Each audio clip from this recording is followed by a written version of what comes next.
¿Cómo está, señor Irán? Buenos días. Hoy es 2 de junio del 2023. Son las 10:45 de la mañana. Y usted por allá en Austin, Texas, bueno, aguantando alguito de calor que se le va a poner eso, pero para tostar. Sobre todo, darle las gracias por arrimar algo para el chimucito en la cuenta del Patreon. Muy agradecido. Pero también hay que agradecerle al señor Hugo en Casagrande, por allá en Arizona, a la amiga Janet, a la amiga Estefanía, al señor Politicaluzcom y a Minintrayer. Hay que agradecerle a todos, porque evidentemente que para poderse dedicar a esto siempre tienen que echarle una mano a uno, porque hay que pagar una conexión más cara de internet. Pero no queda sino seguir diciendo verdades. ¿Dónde estamos parados hoy? Bueno, es importante entender que Venezuela era un territorio de aborígenes que cuando llegaron los españoles se dieron cuenta que estos sujetos vivían era de la caza y la recolección y la pesca. Ni siquiera sembraban, no eran ni siquiera agricultores. Es por eso que las civilizaciones de aborígenes venezolanos no tienen el desarrollo que pudieron tener los incas, los mayas o los aztecas, porque eso sí se dedicaron a la agricultura. Pero más allá de eso, ¿qué sucede después?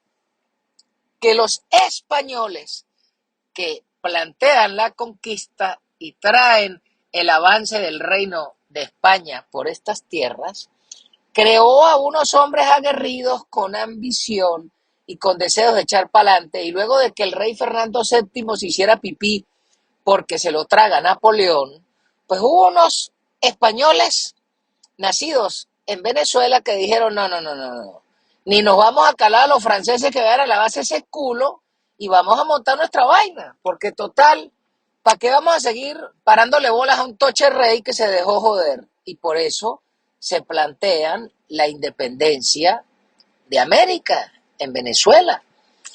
Pero ¿qué es lo interesante de ese proceso?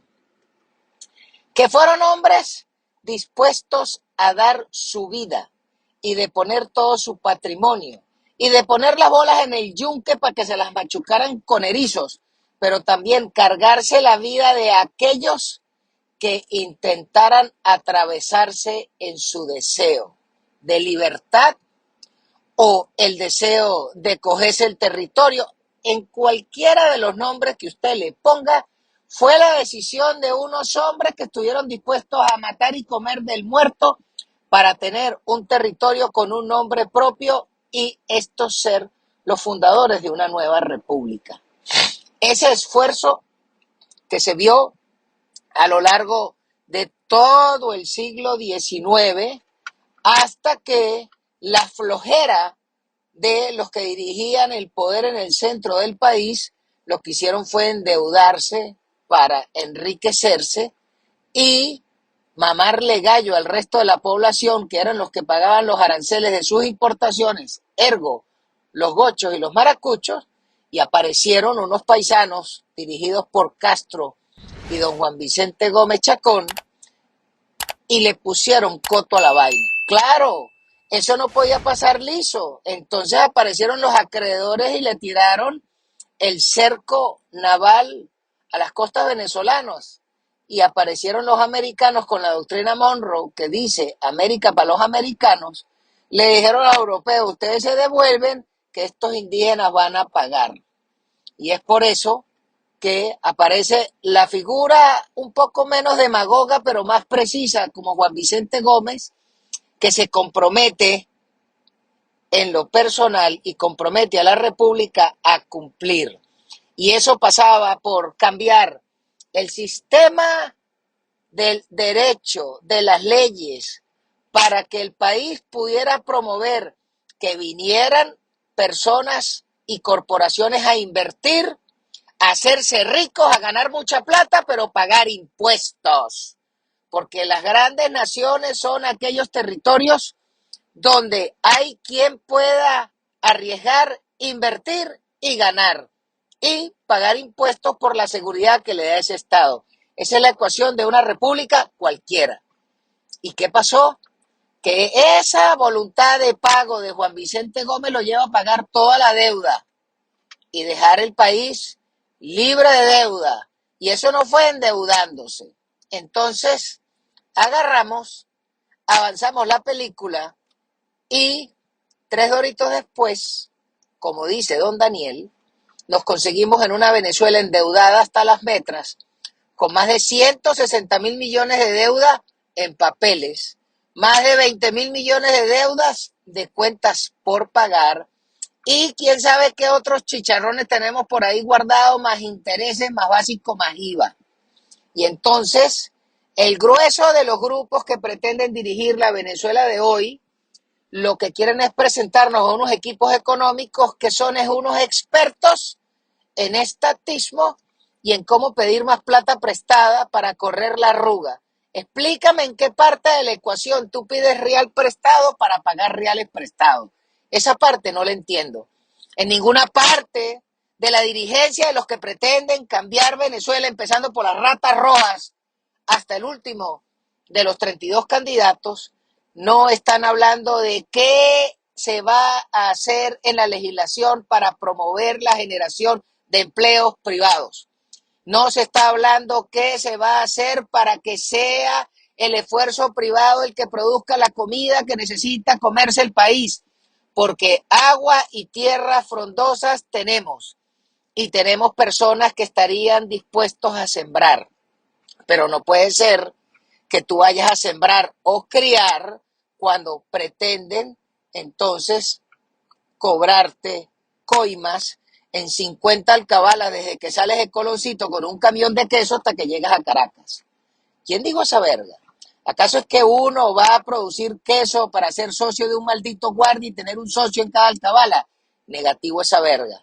Entonces de eso, esa realidad, nadie está diciendo que esos infelices de las fuerzas hambriadas tendrán que ver cómo les pagan sueldos decentes, pero no se puede permitir que sigan matraqueando a la gente en la calle, y en el fondo en Venezuela lo que hay es un gran ejercicio de impunidad. Impunidad a todo nivel. Impunidad empezando por el bobo de Cúcuta. ¿Cómo es eso? Que nosotros tenemos 32 individuos que quieren ir a una carrera presidencial para ir a contarse contra un maldito invasor, un colombiano como Nicolás Maduro, y no porque sea colombiano, porque el pueblo colombiano tiene muchísimos ciudadanos decentes. El problema es que tenemos a este batracio que de acuerdo a la ley venezolana no califica para ser candidato presidencial. Entonces, ¿cómo es posible que hayan 32 tipos que no dicen absolutamente nada, que se están contando contra un invasor, contra un alienígena, contra un sujeto que de acuerdo a la ley no califica ni siquiera para ser ministro de Relaciones Exteriores, y entonces lo tenemos hoy dirigiendo un régimen, este dictador, este batracio, que así se lo hicieron saber los diputados y los senadores brasileros, y hay 32 individuos que no le dicen las vainas como son? Bueno, uno tiene que entender que aquí en Venezuela no necesariamente se puede decir todo, pero lo lamento. Si usted se va a contar contra ese batracio, usted tiene que decir verdades. Y la primera verdad es que ese sujeto no debería ser aceptada su registro con una candidatura en ninguna parte, porque no cumple con la ley. Esa verdad como un templo no la quieren decir. Entonces por ahí comienza la impunidad, porque el bicho que queremos soplar no debería estar en ese puesto, no califica, y es más, por la usurpación debería estar preso. Pero la segunda, de ahí para abajo lo que viene es más impunidad.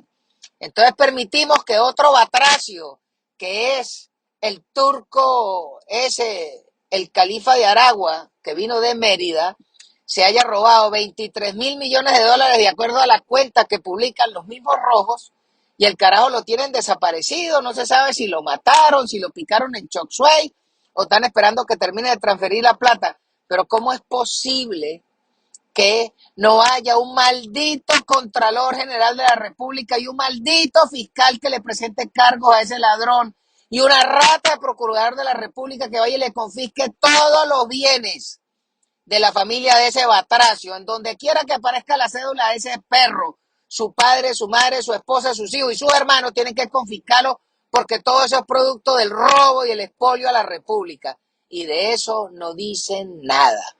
Y de ahí para abajo seguimos bajando y entonces eso es a nivel de ministros, a nivel de PDVSA. Mientras ellos sí resuelven su problema, ajusten tres pandillas, por eso le meten un explosivo a la casa de uno de los mayores proveedores de Citgo, que es la casa esa que se vuelan en Puerto La Cruz, donde el hombre está muy sabroso rascándose la bola en Houston. Y lamentablemente quien paga el pato es la pobre señora que cuidaba, que esa fue la que mataron.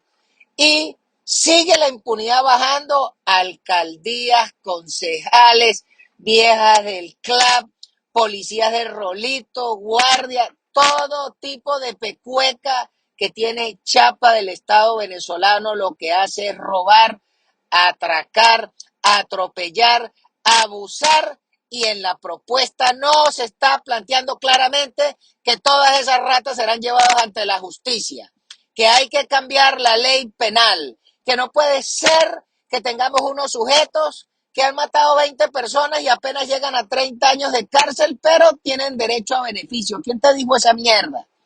Entonces, hoy Venezuela es un territorio donde si nosotros no estamos dispuestos a sangrar, no nos la merecemos.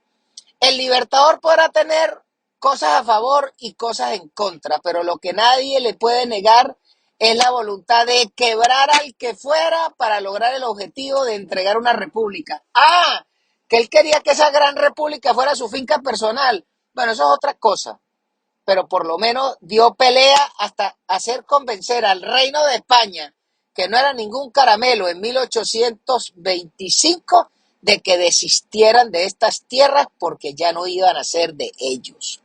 Esa voluntad de poner la sangre, la carne en el asador y las bolas en el yunque para que se las machucaran con erizos es la que no vemos hoy.